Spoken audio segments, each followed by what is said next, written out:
ABŞ prezidenti Donald Trump ehtimal edib ki, əgər İran rəhbərliyi Vaşinqtonla razılaşmaya getməsə və raket proqramını davam etdirsə, ABŞ yenidən İrana zərbə endirə bilər.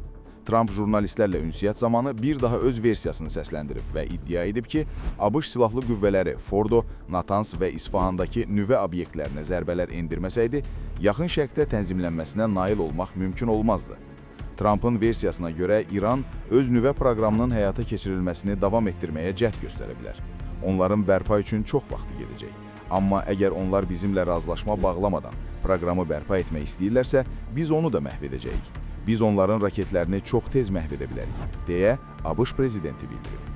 Noyabrın əvvəlində İranın Xarici İşlər Naziri Abbas Araqçı Al Cəzirəyə müsahibəsində bildirib ki, İran rəhbərliyi uranın dinc məqsədlər üçün zənginləşdirilməsini davam etdirmək niyyətindədir və ölkənin raket proqramının gələcəyi ilə bağlı hər hansı müzakirəni istisna edir.